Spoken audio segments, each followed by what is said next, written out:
Hey everyone, on today's episode, we're going to be talking to Dr. Sabrina Solt. Yes, she's a naturopathic doctor who specializes in regenerative and anti-aging medicine. She's also a carnivore. Yeah, we're very excited to speak to her today, and we hope that you enjoy the show. So, uh, we know from listening to some of the episodes you've done with other people in the space that you used to include quite a lot of plant foods in the past. And we just want to get your perspective on how your views on diet have evolved over time. Oh gosh, yes. I think the biggest shift, obviously, I'm pretty much full carnivore, maybe few ketovore meals here and there. But my views, I would say the main thing that shifted was from just a nutrient density. So what I really try to aim for is making sure that what I'm eating on a daily basis is the most nutrient dense foods that I can put in my body at any given time, because that's ultimately what we need to function at our most optimal. And the biggest difference, of course, with how I ate before with plants versus how I eat now with predominantly animal foods is plants are not a really great source of high levels of bioavailable nutrients, certainly not in enough quantities to properly fuel us as humans. Yeah, I can't agree more. Now that's very true. It was quite an eye-opener because I used to like make smoothies and big salads and think, oh, I'm having this really nutrient-dense meal, add some nuts in there. And then you learn what the truth is. And now I look at that and just think, you're getting all these anti-nutrients that are going to make it harder for you to absorb the nutrients. And, now being carnivore, you just feel like, well, I'm actually getting the nutrients that I need from my diet, which is such a relief. And I mean, there's 15 Okay. nutrients that you'll only get from animal foods that are completely lacking in plant foods. Exactly. And I don't think enough people know about that actually, that, there are zero nutrients that we are required to get from plants, but there's certainly a handful of things, if not a little bit more, that we have to get from meat, things like B12, certain fatty acids, carnitine, taurine. There's a significant list. Yes. So you're currently on your third pregnancy. How Yeah. was your diet different with your first two pregnancies versus this one? Yeah, very different. Well, this one, like I said, I've been pretty much full carnivore, if not ketovore, for this pregnancy, and I have felt a dramatic difference. This is probably the best pregnancy that I've had, all things considered. My first pregnancy, I ate a lot of plants. I would make these silly waffles for breakfast that were a blend of oats and eggs, mostly egg whites, and spinach. It Oh, was horrible anti-nutrient party for breakfast. And then for lunch I would eat these really big salads, and then for dinner I would usually cook like some small piece of meat or chicken breast. Sometimes we would have steak or ground beef, whatever. Then there's always a really good amount of vegetables with it. We would usually have a salad, we would have some sort of other cooked vegetable, some sort of other, like, there was always a lot. And it was, yeah, it just wasn't great. I had a It was hard for me postpartum after that pregnancy. I think because I was so nutrient depleted, I survived off of caffeine post pregnancy a lot. It was just a mess. And I think that's where I really noticed the biggest shifts. Because when you're pregnant, you don't really have much control. Your body's just doing what it's going to do. Like it's making a baby. But where I think the nutrition that you maintain during pregnancy shows up is in the postpartum period, mm, because that's when you're kind of left with whatever happened to your body, right? You spend 9 months where you have this baby that is being formed by all the stuff that's already within you, plus some of the things that you're taking in.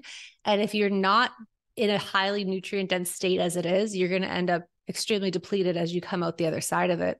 And I feel like that's what I experienced with my first. And I was in really rough shape after that. I had a lot of really negative changes that happened to my health after her. And, I started getting into biohacking, and I was really like into that stuff, thinking, oh, I need to do this to fix all of it. And I would call myself a retired biohacker at this point, because mm. I stopped biohacking after about 6 months in a carnivore, because everything that I used to try to biohack went away. So that was, completely awesome. With my son, when I was pregnant with him, I had just opened my practice in March of 2020, like my own location, going out on my own sort of thing. And I got pregnant with him like April or May of 2020. So Wow. I was kind of in the thick of building my business, seeing patients full time, and I didn't have any support staff. I was running everything on my own. So it was also a really high stress time. And with that, I found myself eating out at a local restaurant a lot that was supposed to be a quote unquote healthy restaurant. But they cooked in grapeseed oil, all their stuff. And I found that out a little too late. I was told it was olive oil. Turned out that was a lie. Even then, still not ideal. But so that pregnancy was very seed oil heavy pregnancy. And I couldn't exercise because it was during COVID and all the gyms were closed. Yeah. So that was a rough one. I gained way more weight than I would have liked to at that point. Again, seed oils will pack weight on you.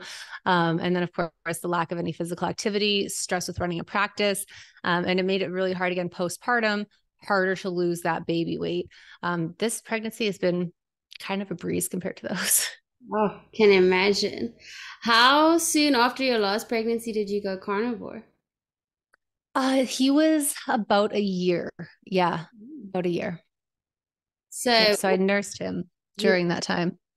what was your diet like during that year? Also, still similar to when you were pregnant? I went back to eating how I thought was a quote unquote healthy diet right when he was born. And I was still eating vegetables. I was still eating salads. And the only grains that I would eat would be like gluten-free oats and white rice. I can't eat gluten to begin with. That was already out of my diet for many, many years. Pretty much every other grain along with that. Mm. And so the biggest shift then when I transitioned to carnivore was I dropped all salads and vegetables initially, and I felt better just from doing that. And then it took me a little bit of time to actually fully get the oats and the rice out because I falsely had this idea in my head that, oh, I need these carbs to have adequate milk production because I was still nursing the baby. And it turned out that was a complete lie. Yeah. Needs and carbs shouldn't go in the same sentence. I agree. I completely agree. Yeah. You can want to have carbs. Yeah. But Well, they're not needed at all. I was gonna ask you how carnivore affected your milk supply because I was worried about my milk supply. I went carnivore about a month after my baby was born, but I was still having quite a lot of dairy with carbs in. And then eventually, like I spoke to Dr. Anthony Chafee and I wanted to cut out the dairy because it was making my skin break out. And he said, no, if you eat enough, your milk supply won't go down. And I found that if I consumed enough electrolytes and ate enough meat, then my milk didn't go down. But I actually ended up gaining weight because I was kind of like panic eating meat because I just wanted to make sure that I had enough. So Yeah, I agree with that for sure. That was my personal experience, and that is what I've seen. I mean, minerals, electrolytes, those all really make a difference too with milk supply. But yeah, just making sure you're getting enough energy, enough protein, enough fats, so your body has those substrates to make that from. I mean, your body doesn't necessarily use carbs to make milk. It really does come from the proteins and fats anyway. So I can see some women, using carbs as just like a source of energy at that point, but it's certainly not ideal. no. And if you get enough fat, you'll get enough energy. And I think that's Yes. preferred. During my pregnancy, I was very animal based, like, Paul Saladino, have fruits and dairy. And so I actually had maybe about 100 grams of carbs a day On average. Okay. on average. So it wasn't hectic, but I am excited if I get pregnant again in the future. I want it to be like a strict carnivore pregnancy. And I'm quite curious how that would affect the first trimester. What was your first trimester like with this? Yeah, first trimester was brutal. I honestly wanted to go into this pregnancy and do full strict carnivore. Like that was 100% my intention. Mm. And after about 4 weeks into the pregnancy, I started getting really severe meat aversion. And so that was really challenging because obviously that was the main part of my diet. And what I ended up doing was I started eating a lot of just sashimi because at the same time, I have an aversion to meat. I started really craving a lot of fish and seafood, I think just for the fatty acids. But then I started using like a beef isolate protein powder that I would blend with just like some heavy cream or some kefir, ice, water, just to kind of, again, fill me up. And then we went on a 2-week vacation we went to Turkey and Egypt. And most of the time we were able to eat totally carnivore because you could get these big meat plates and it was amazing. We loved it. But then at the end of our trip, we had a 5-day cruise around the Nile where there was only one buffet as your option. Whatever they were serving was your only option for food. And most of the meals, I wouldn't say all of them, most of them contained some sort of, it was a meat, but it was cooked in some sort of sauce that I couldn't guarantee didn't contain gluten or flour or seed oils or anything like that. So most of the time, the safest things for me to eat at that point, at breakfast, there were these like plain full fat yogurts, and I would like steal them and keep them in our room so that I would have things to snack on. And then fruit. I ended up eating some fruit during that trip because it was the only safe thing that I knew wasn't going to necessarily hurt me. That was still going to be fine. Cause like, you can't starve a pregnant lady. Like that's just going to make everybody miserable. So I wasn't really prepared to fast through that. But then my husband and I both got COVID at the very end of that trip. And I got it really, really bad. I really didn't eat for about 2 weeks. And then when I finally came out of it, I had really severe changes to my taste and my smell. So I had even more things that I wasn't able to fully consume. Like before that, I was able to eat eggs, and eggs turned into tasting like rubber to me.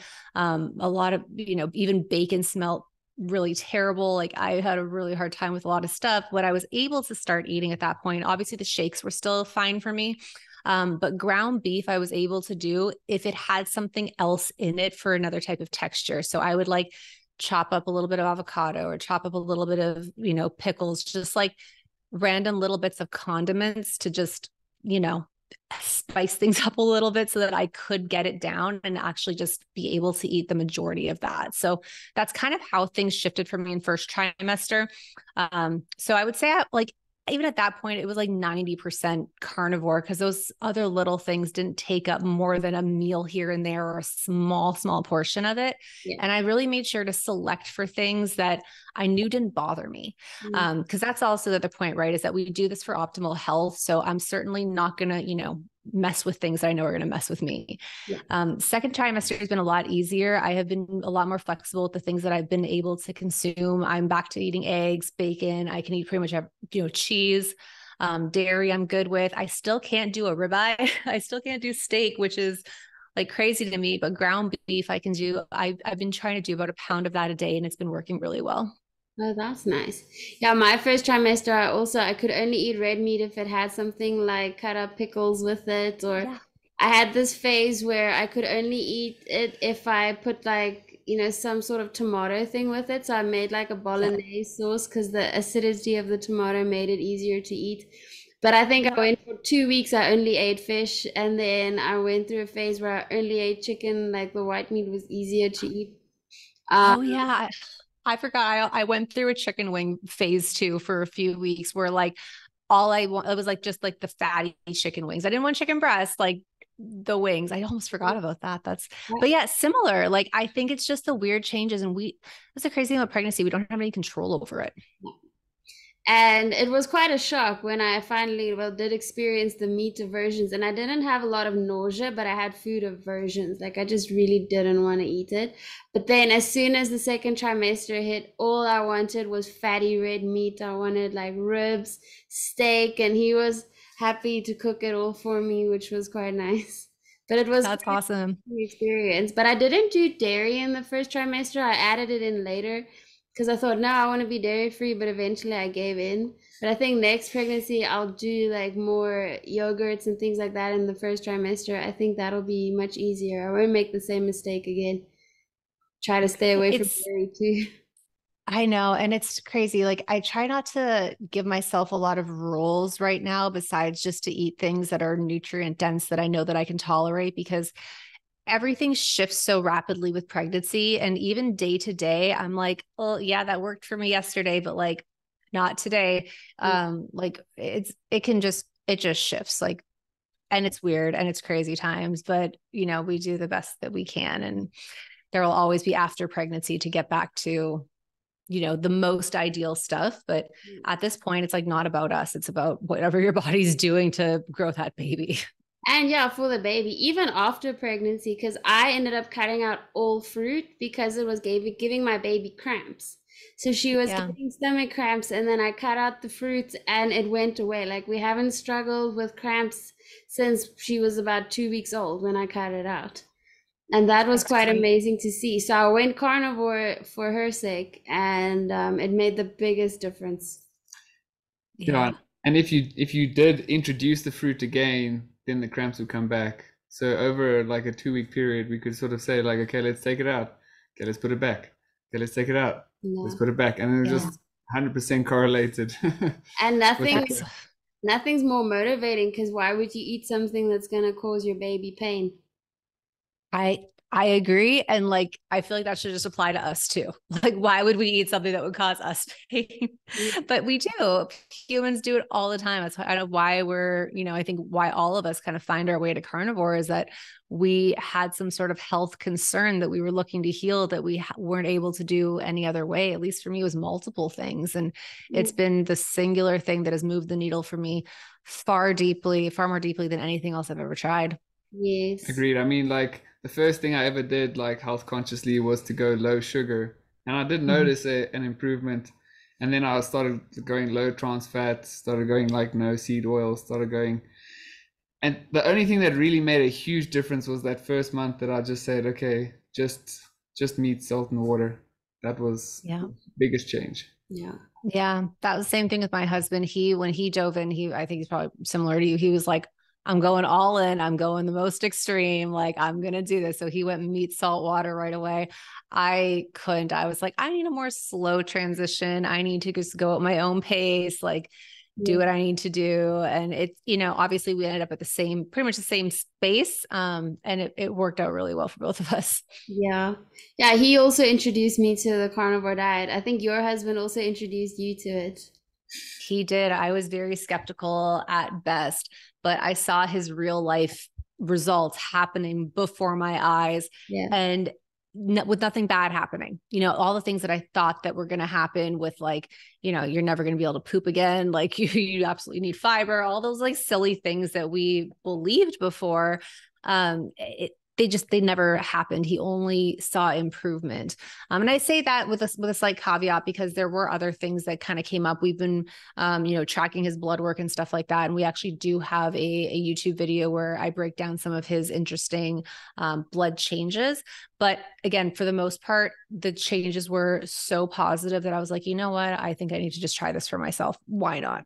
Yeah. And what benefits did you experience when you eventually like did it?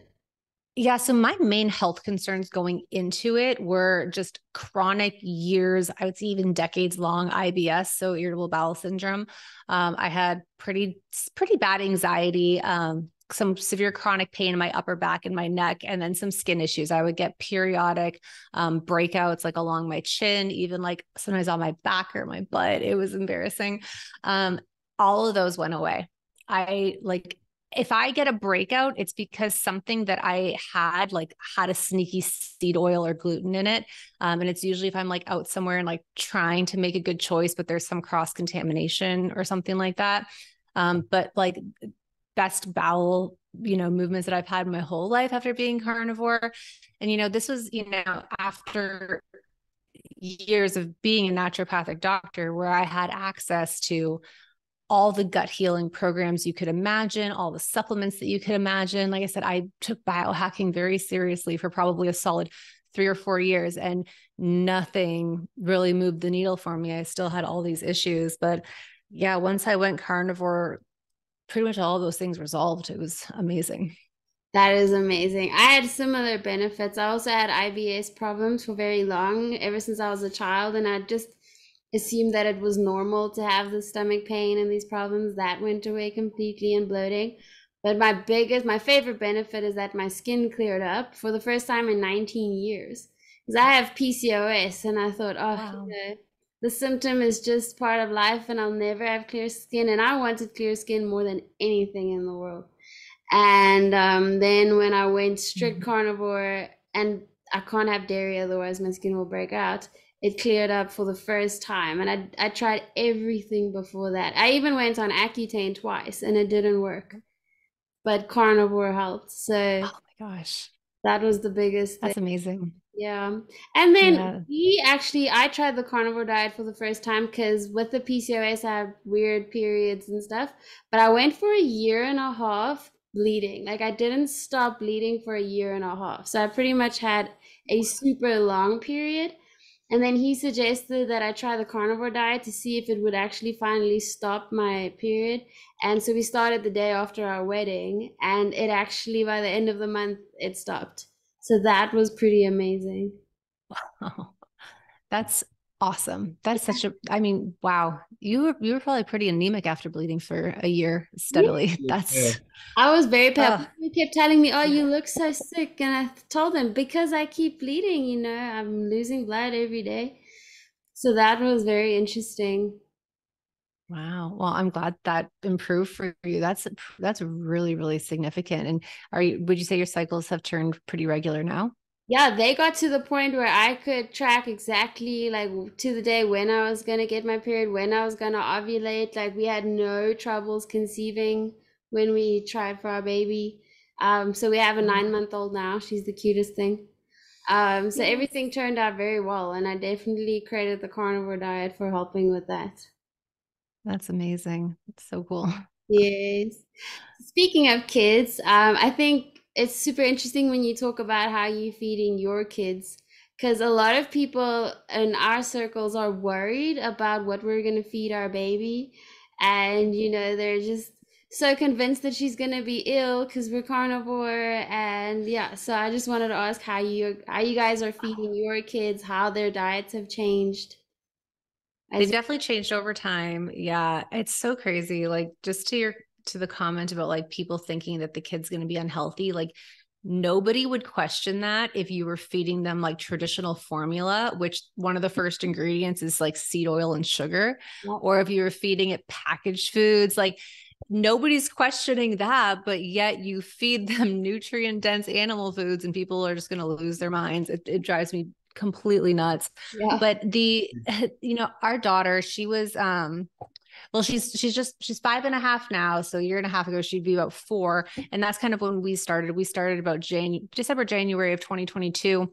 And so yeah, she was 4 at that point. And so up until then, she had kind of eaten quote unquote normal. We certainly weren't standard American diet. Like we didn't buy any of that processed crap, but we were more so heavy on I would say I would even call it like more paleo based because we would still eat the vegetables, the healthier grains, whatever. And so, but she still had like sugary things. Like we would buy like the packaged kids' foods that were like, oh, the more organic ones instead of the regular ones. Like it's just organic sugar. It's still sugar. Yeah. It doesn't make that much of a difference. And it's so silly to think about now, because it's so obvious to us now. But when you're in it, you really do think that you're making the right choice. And it's not to shame any parents that are still doing that, but this is just the conclusion that we came to. So she has had not necessarily a harder time transitioning, but it was more difficult to get her to understand that like, no, sugar is not going to be a part of your regular diet anymore. But like today, for example, just before this interview, my husband, he brought the kids to the gym. They came home and they were grabbing some snacks before they were going to go get some groceries. And what she opted to eat as her snack, I'm not kidding you, it's this package right here. I'm not necessarily promoting this company, but it's a package of biltong. Like Oh, it's nice. just meat. And she wanted to snack on that with a glass of raw milk. Oh, that's Her choice. So she came home and she wanted that. And yeah. I was like, of course, have as much as you want. Like, this sounds great. And she generally is really good. Like for breakfast, she loves when I make her this breakfast bowl that has bacon, scrambled eggs, goat cheese, and like a quarter of an avocado. And that's her breakfast most days. And it's like a really solid, good breakfast, certainly better than cereal. Mm. And then for lunch, so like the other day we made a brisket in the Instant Pot. We started it in the morning, cooked for like 4 or 5 hours. Lunch, we all like dove into this brisket and she loved it. She ate it. Now she'll still want some like sugar-free barbecue sauce on it for like a little bit of flavor, as long as it's not too spicy. But she's totally into that. She loves steak. She likes some ground beef.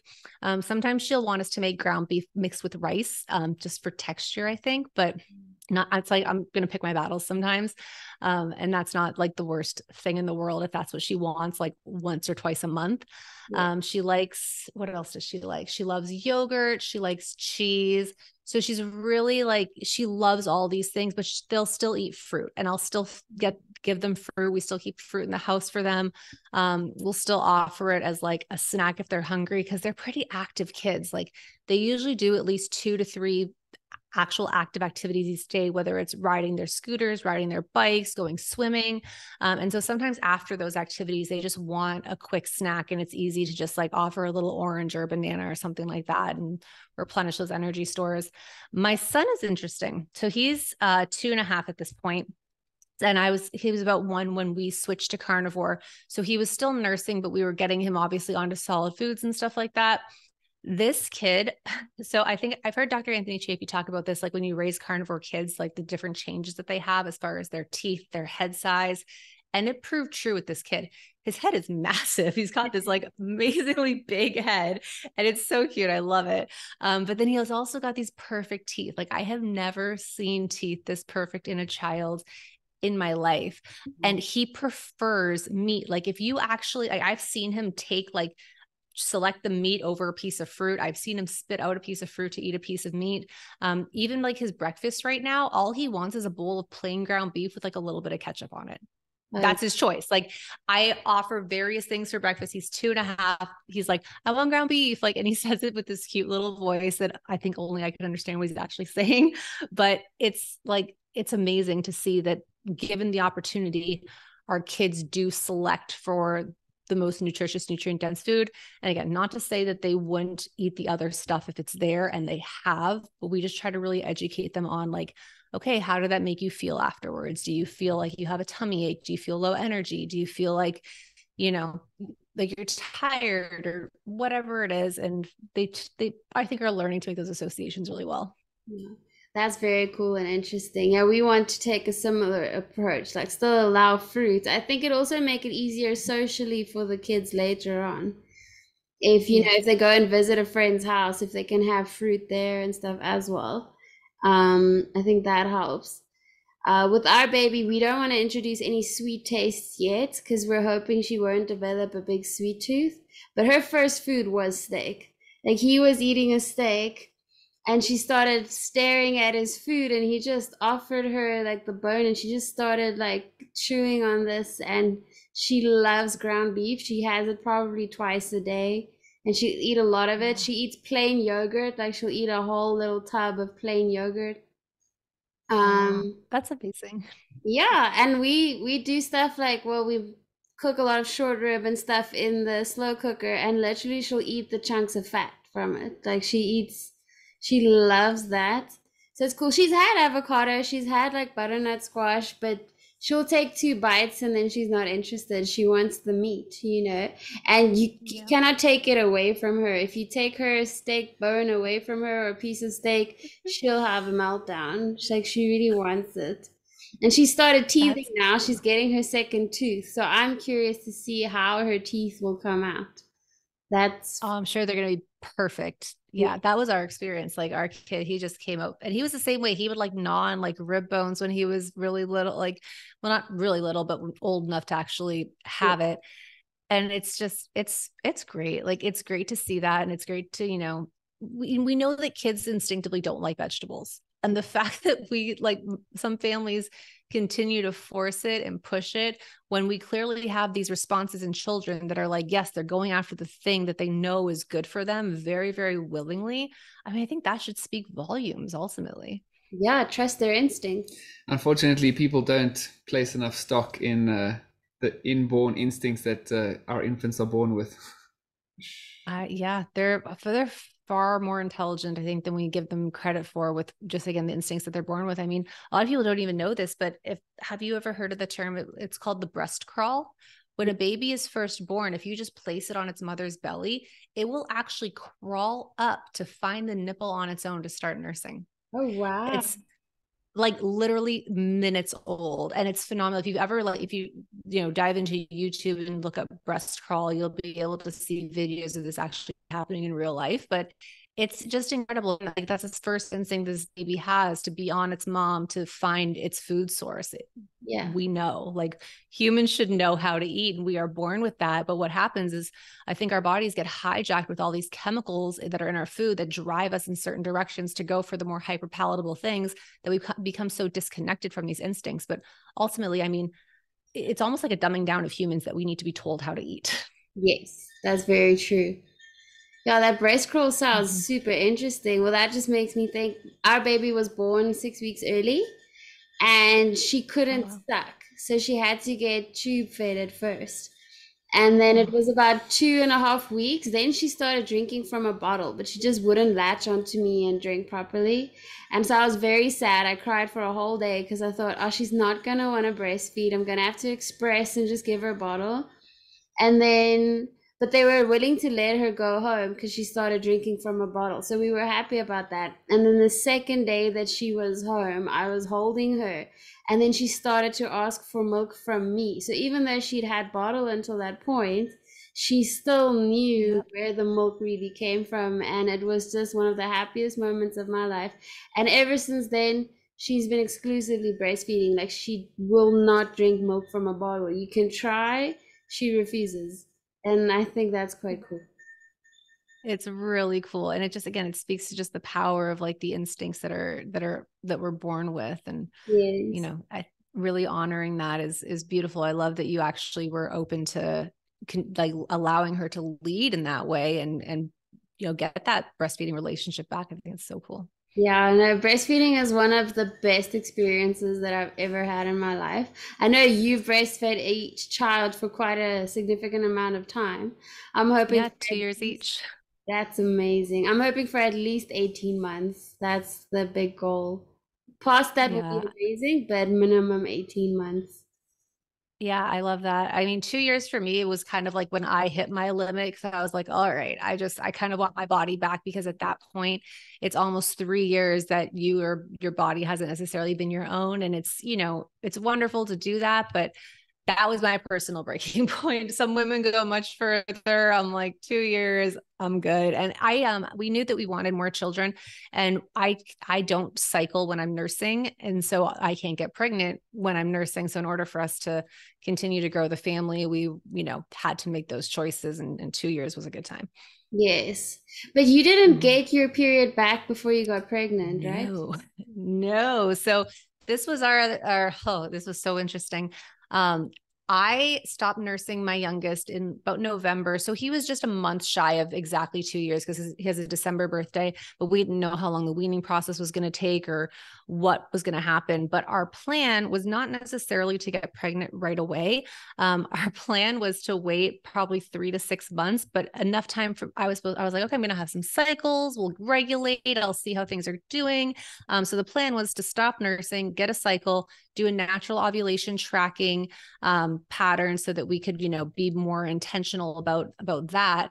And I just never got a period and just ended up pregnant, which was wild to me, because none of it made sense. Like, I'm like, how can I just go straight into ovulation pregnancy? I have a 2-year-old uterine lining. Like, it's just whatever grew back after I gave birth. It hasn't been shed. Like, who, like, there was so many things that just didn't make sense, but it was really kind of profound that my body was able to be healthy enough, uterine lining strong enough, hormones in line, strong, like good enough, my nutrient levels good enough, that I was able to just go straight into that, and then still again be maintaining this pregnancy. We're over halfway now, which is really cool. Well, I was trying to do the math on that the other day because I just think that sounds like the perfect like thing to happen because you know if you nurse your last child for 2 years, now you have a 9 month pregnancy. If you nurse the next child for 2 more years, that's a very long time to go without a period. It And it being an is, yeah. okay thing. I had an app that I track in, and it was March 17th of 2020 was my last cycle. Wow, that's so amazing. I also It's don't so crazy. I also don't haven't gotten a cycle yet. Mhm. So it's for me it's been since December 2021. You almost forget what it feels like. It's quite nice. Yeah. You kind of, you have no, yeah, I really do not remember what it's like to have a period at this point. It's crazy, because even then, that was one cycle that I had, even, you know, before my previous daughter. Like, so I've had, I think, 2 cycles in over 6 years. Wow. It's crazy.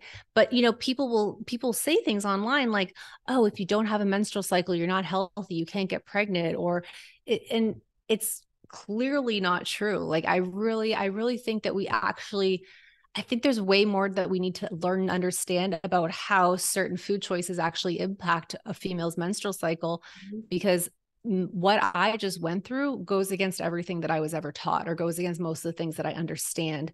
And I've spent a lot of time studying hormones. It's part of what I do in clinical practice. So for me to have this real life experience it completely threw me off. Yeah. Yeah, it's very difficult to develop a science based on this kind of way of eating, because science only really started with this diet, or mostly people eating plants as the sort of baseline diet for the whole population to eat. So that's kind of really muddied all the water. So it's really difficult to get any kind of clarity on these kind of things. And yeah, it's now almost hard to do the same kinds of studies they used to do in the days because of ethical reasons. And so now I feel like we're kind of stuck in this scenario where you have to kind of do what's actually best for you, and you won't really be able to get this kind of science right. Yeah. And there's nobody that's going to fund it. You know, that's the other thing. Like, who is going to necessarily benefit from the results of this type of long-term data, and who's going to be willing to pay for the investigators to run the studies, collect the data, analyze the data, publish the papers. And that's what a lot of people don't understand. Like, it's great if you can find a study that supports something, but ultimately that doesn't mean that if there is no study that it's not true. It just means nobody has decided to fund that thing. And this is why we see studies that even promote this wide safety of pharmaceuticals, even though we know as a collective, as most of us know, they're not safe. But again, just because there is a study that supports it doesn't necessarily mean that study is true. So the absence of a study doesn't mean false. The presence of a study doesn't mean true. And ultimately, at least this is what I've realized, is that all the study is used to do is to manipulate behavior. So if we have a study that says a drug is safe, it's to manipulate the behavior of the doctors and the patients to prescribe that drug, make the pharmaceutical company more money. If there's a study that says, oh, this diet's absolutely safe and it's going to help prevent heart disease, you're manipulating the behavior of the person to adopt that diet to hopefully prevent heart disease. It's all about behavior manipulation. And it's really, I feel like that's kind of almost a cynical way to look at it. And of course, there are certain studies that just look at general safety of things. But again, it's a behavior manipulation. So I think that I think that humans in general should be smarter than that. We shouldn't necessarily need studies to tell us how to live, eat, breathe, whatever it is, but we happen to be there. Yeah, that's why I always say to people, you should almost try and go back to sort of what the default programming is for humans. And that is obviously a whole foods, mostly animal-based diet. And it's actually, the onus is on science to try and disprove that it's actually the way we should be eating. Because if that's sort of your default with the longest track record in human history, a study that only looked at a month of human living is not going to show you anything if the track record for humanity has been like meat and animals for the majority of the evolution. Now, I find it interesting if you get a study that says, oh, everybody should eat these foods, to be healthy. Like, I'm thinking of when turmeric became a big thing and everybody was, oh, you have to eat turmeric for inflammation, but it doesn't grow everywhere in the world. So I think, how can you say people should eat specific plants if they don't grow everywhere in the world? The one thing we do get everywhere in the world is animals that you can eat. But, plants are so scattered around the world that you can't necessarily say a specific plant has to be eaten by all humans. Right. And seasonality too. Yeah. It's not that everything is available at all points in time. And even then, the food that we have available in the supermarket today is not the same fruit or vegetables that would necessarily have grown wild hundreds, thousands of years ago. Everything's been very much genetically modified to be sweeter, larger, more colorful, like looks really pretty. If you were to look up like a wild carrot or try to even eat like an original wild carrot, it's pretty much unpalatable. Like you really can't do that. And that's the other thing, is that a lot of these, vegetables, especially tubers, they require a lot of preparation in order for us to not be poisoned by it, first of all, but even for us to actually enjoy it, like let's add all the salts and the sugars and the butters and all that, it's like, well, why not just eat the butter? Yeah. Bypass the whole vegetable, just stick with the butter. Yes. And beans and legumes, they're interesting to me because you have to like soak them, pressure cook them for a really long time just to make them edible. And I can't imagine that back in the day people would have done that. Right. They wouldn't have. They would have like, oh, I can just eat this delicious animal, or I can spend days preparing this. And I think that there's, there might have been situations where that was that emergency food source, or that was that, I wouldn't necessarily call it convenience food source, but like, okay, this is our sustenance food source. Should we need it if this other stuff isn't available? So I think that that's interesting. But, you think about these ancient civilizations, like the Egyptians, for example, who, almost brag on that they, developed farming and they were able to go grow grains. But if you look at their history and their incidence of things like heart disease, it's super high. I mean, even when we were in Egypt and we could see the native Egyptians and how they live, they're not in what looks like visible health by any means. And their diets are very high in grains and seed oils. They're having pastries for breakfast, and like breads and everything. And it's, again, not ideal. So just because something also has been done for a long time doesn't necessarily mean that it is 100% ancestrally appropriate for our evolution. Yes.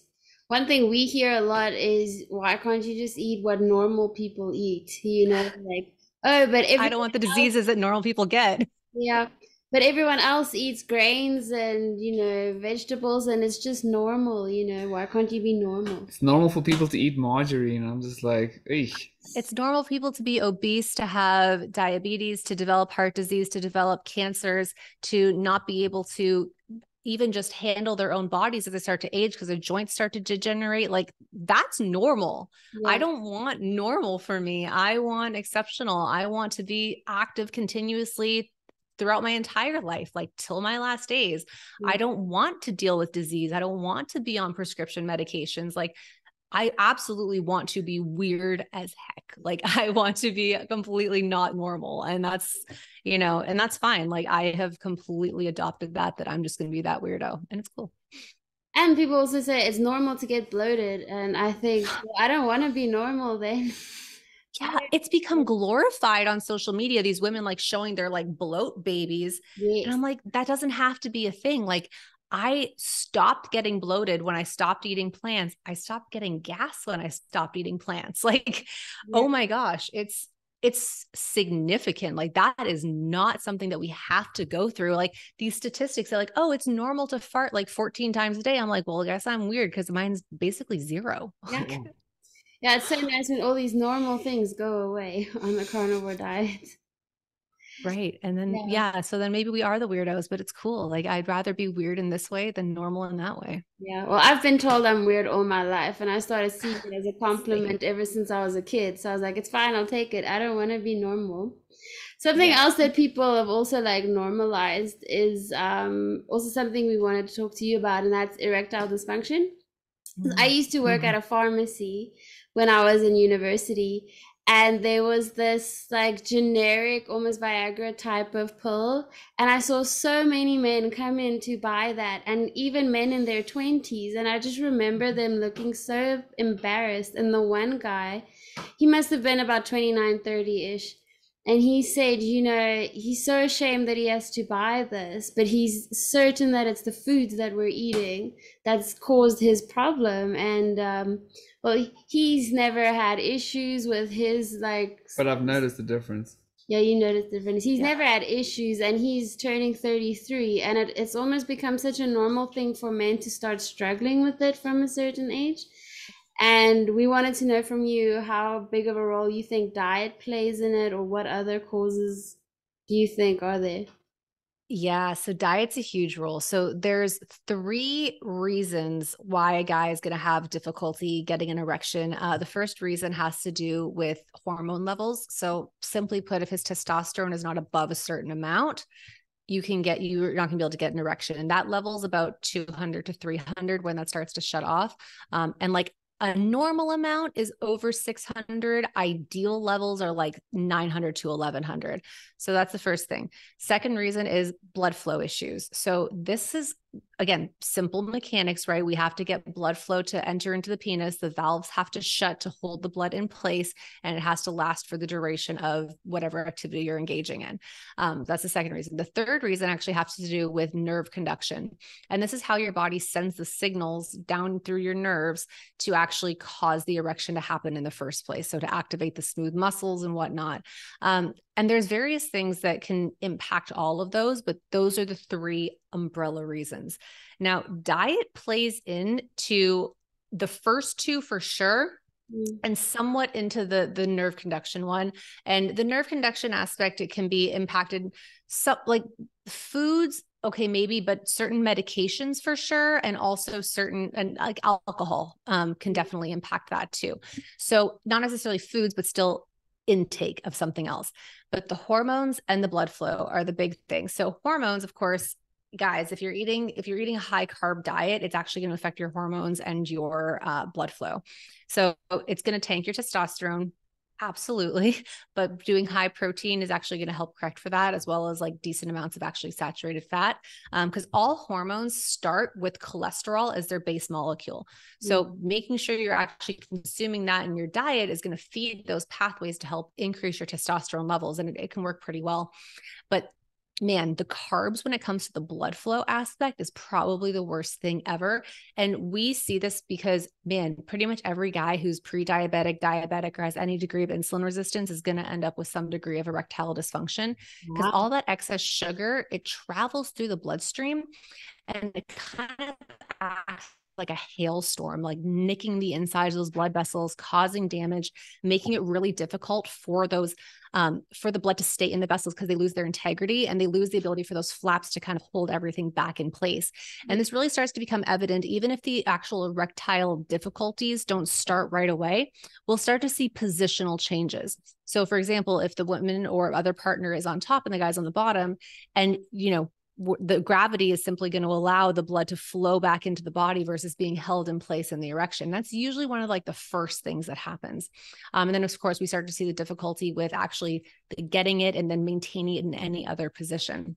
But the sugar is probably the worst thing. So by a minimum, if all a guy does is cut out sugar and carbs from his diet, we're going to see a measurable improvement in 2 out of those 3 areas, which means you're probably going to see a big change just by doing that.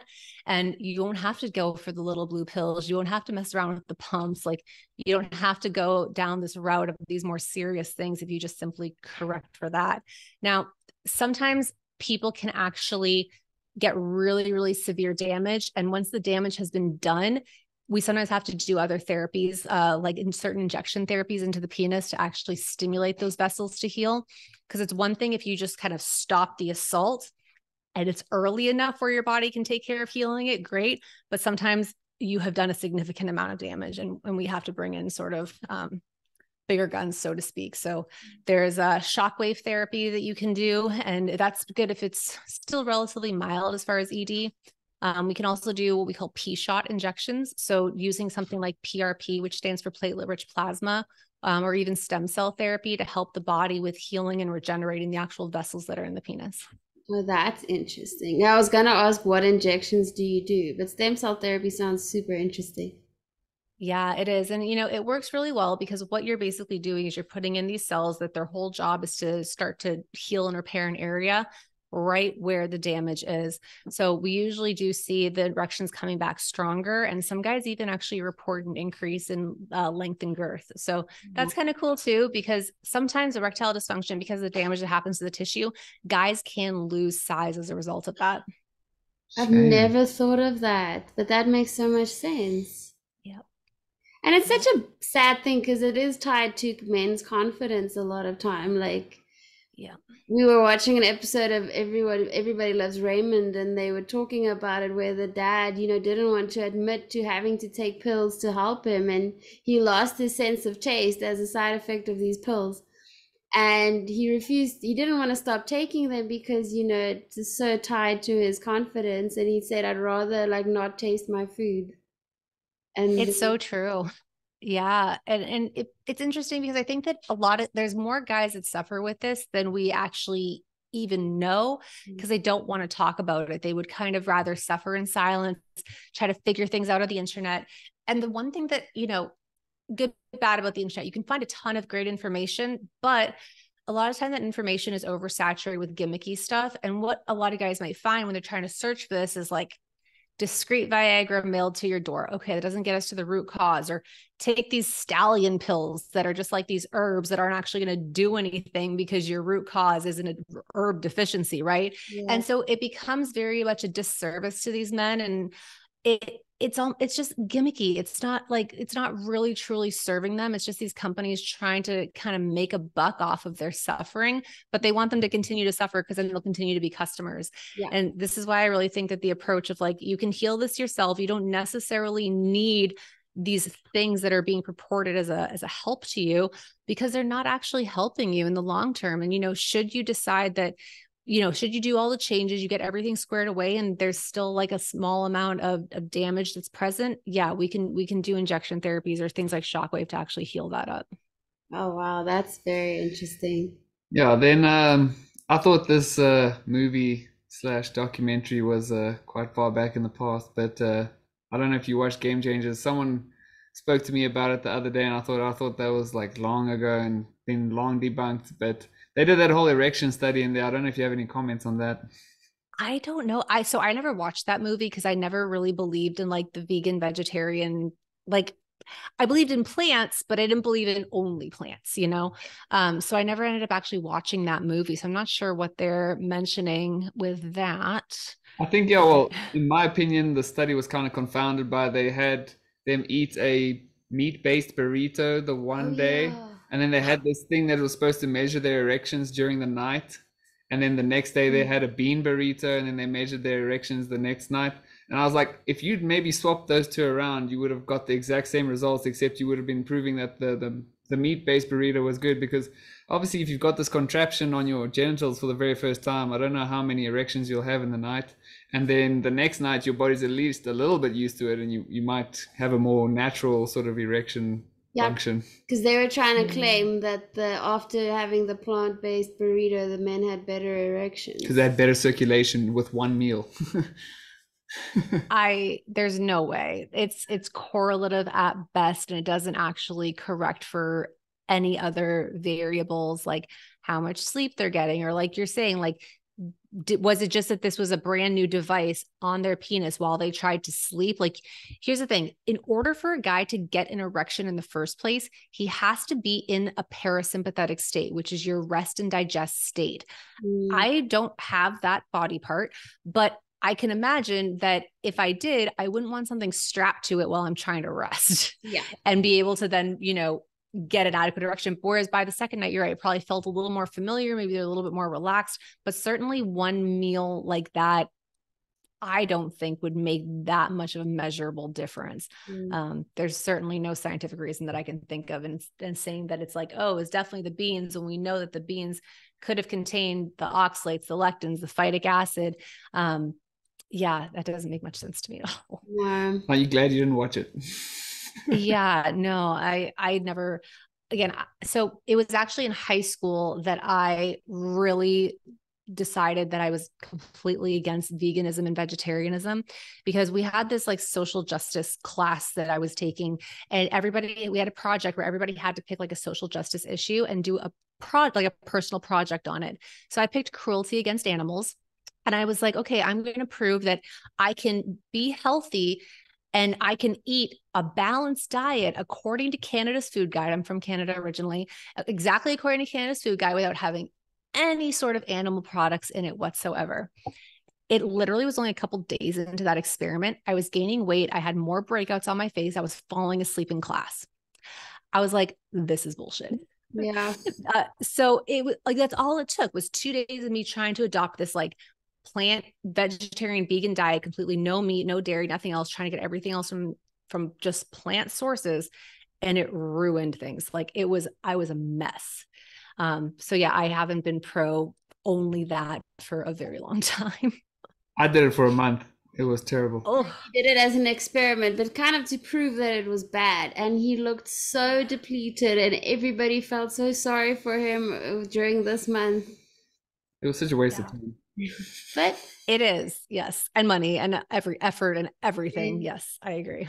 I also realized within a few days that it wasn't for me because when we first moved in together to try to save money, I would give him more meat and I would try to make these like plant-based lentil bean dishes because it was cheaper. And within 3 days, I actually felt depressed. And I'm not somebody who struggles with that.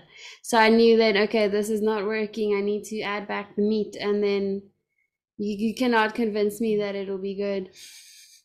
I agree. I don't know how people sustain it long term. I mean, they're probably taking piles of supplements or they actually just feel that bad, but Yeah. they don't know any better. Like they don't know how good they could feel. Yeah. I used to do a lot of yoga and now it just annoys me, but I used to do a lot of yoga and I went to this yoga festival once because I was supposed to take pictures because I was doing the social media for the yoga studio. And I saw the huge plates that all these like vegans were eating because there were a lot of vegans there and they only served vegan food. Like literally like these big plates piled on with veggies and grains and legumes and all these people were so thin and I couldn't believe how much food they were eating, but then I realized it's because they're so deprived of nutrients that they're hungry and they're eating these large volumes of food and then they're always bloated. And the one person actually told me, no, but you just need to embrace the gas that you get on a vegan diet. Like it's just become used to it. But I saw the huge mountains of food that they were eating and they were looked malnourished.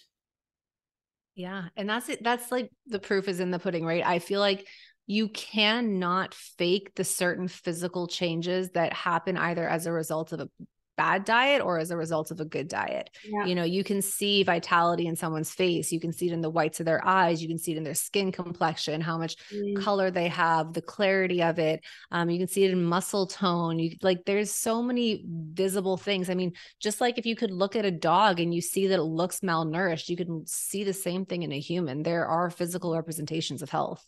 Yeah. What's the name of that guy who's it's Brian Johnson or the guy who's trying to reverse aging? I don't know. Oh yes, I think it's Brian Johnson. I don't know if you know if I've seen that article, the guy who's spending like an astronomical amount of money every year on that, and he's predominantly plant-based. yes, there are some YouTube videos where he is plant-based. He goes through his whole daily routine. He avoids the sun completely. He takes like 70 supplements a day or something like that, all these different things, and he does intermittent fasting, but he only has plants, has a lot of like spinach and chlorella and spirulina and but he looks ill, like he's so thin. Yeah. Yeah, That's he the looks thing like that's a walking crazy. science experiment. It's really crazy to me because this whole, so my part of my industry and what I do for work is quote unquote anti-aging. Yeah. But what I think people miss is that anti-aging isn't necessarily about, can I live forever? And do I have to make myself miserable while I do it by doing all this stuff?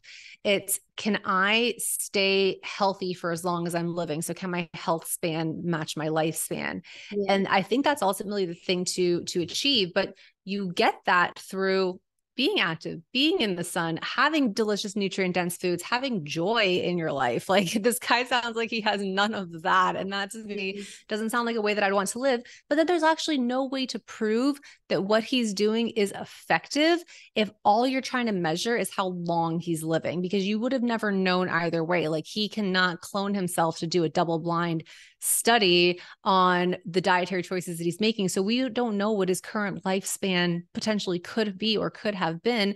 We're only going to see these results. And again, unless you're looking at specific biomarkers in the blood and really seeing how these things change over time, like his inflammatory markers, his nutrient levels, like other various things, it's going to be impossible to say if what he's doing is working. And then again, to what end goal? Like, is it that you actually just want to live a certain amount of time, or do you want to be happy and healthy while you do it? Yeah, well, he wants to look like his teenage son, that I know.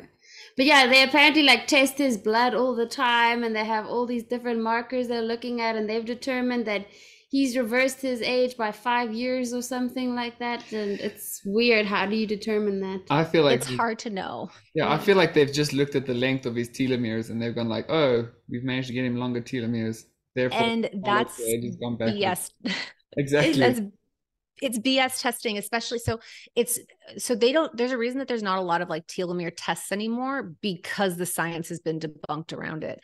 You can have different size telomeres on your white blood cells from morning versus afternoon. It really doesn't mean anything. There's a different way now that some places are testing, and they're testing what they call your methylation clocks. I'm not like a super expert on any of this, so like don't specifically quote any of this, but there's one specifically called like the Horvath clock, which it's a marker of how you're aging specifically. But these methylation clocks seem to be a better indicator of your actual age physiologically or biologically versus chronologically. And I think, again, the telomere stuff has been completely debunked. So if he's actually trying to keep up to date on science, like that's not the science anymore. Maybe he's using that at least. Yeah. Yeah. Do you think carnivore is way better for aging than?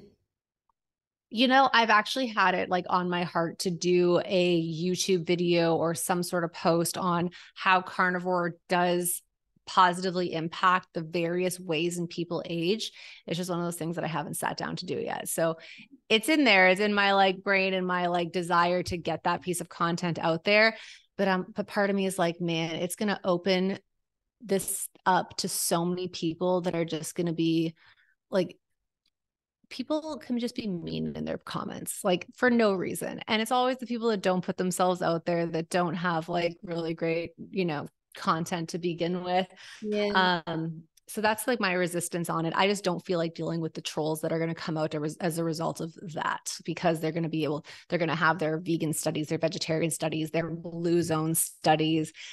And I just don't want to deal with it. You don't have to. I think Joe Rogan says he posts and ghosts. Like, you just ignore that. But it would be super yes if you did that. Well, so I think eventually I'll get to it. Maybe it ends up being like a private like group webinar or something, where it's not out in the ether for all the vegans to attack, and that's the crazy thing. Like, I don't ever really see like carnivores attacking vegans, but I see a lot of vegans attacking carnivores. Like, we're just cool, chilling over here, like doing our thing, being healthy and happy and all that good stuff. And like, they come into our stuff and it's like, man, like that almost shows that you're insecure about your choices if you feel the need to attack mine, because like, I'm good. Like, I don't care what you're doing over there. Yep. If you want to damage your health, that is on you. You have the right to do it. But yeah, I think if you did post about aging, it's cool. Because some people are skeptical about carnivore. And I often think, like, if you really want to motivate somebody to change your diet, you have to mention something that they're interested in. So, like, say with men, if I want to convince a man, hey, you should try the carnivore diet, you'd mention something about, like, the erectile dysfunction, it's good for testosterone levels, and that might motivate a man to want to try the carnivore diet. For women, a lot of the time saying, oh, your skin improved or it's good for aging, that might motivate them to try carnivore diet. Well, for me, that's obviously I wanted to stop my endless period, but I wanted the skin benefits. That's what I actually cared the most about. And I'm very interested in aging. So anything that's related to aging will motivate me to try something. Yeah, if I was going to make a video like that, I wouldn't talk about lifespan and say that lifespan is actually a relative concept that's not actually super important. And like you said earlier, it's actually more about the quality of your life. So you should make it entirely focused on health span, and then no one can really argue with you. True. Yeah. And again, it's something I will get to it. I for sure will get to it at some point. It's just no pressure. It's such a loaded topic. And I just like, it's so funny because my husband and I, we have our YouTube channel too. And we do videos where we just kind of like talk on health topics, but he is the one that like has it on his phone. It's like associated with his email address, because I just don't want to see the comments. Like, I just don't want to see them. So he takes care of it and he'll delete ones that like in case I stumble upon it. But yeah, I just, it's funny because the YouTube trolls seem to be the worst ones. They're not as bad on Instagram, but like the YouTube ones seem to really be aggressive. I can imagine my strategy there, because I mainly post on Instagram and stuff. But if there is some vegan attacking me, I just send him in to go argue with them, because he loves debating vegans. Like, he loves a good debate. I don't love it. Yes, you do. No, I just find it challenging. Like I Yeah. enjoy the challenge of a debate sometimes. So then My husband's the same way. He just goes in and goes for it. Yeah. Not me. He has the logins for my Instagram, so he just goes in and replies, and it's actually quite then entertaining to see. But I'm not gonna deal with that. If we want to ignore it, we ignore it. If people get really cruel, like somebody even said they hope that our child dies or something, like I just block them. Oh yeah, I block a lot. I do. Like, be on your way. Like, I have no need for any of your interaction. Yeah, Yes. it's crazy. No, but your husband seems very interesting. Hopefully one day we can do another interview with him as well. Oh yeah, reach out. He's fun. Definitely fun. Yeah. Well, thank you so much for agreeing to do this interview today. It was really amazing. Oh, thank you so much for having me. Yeah, I'm really glad we could do it.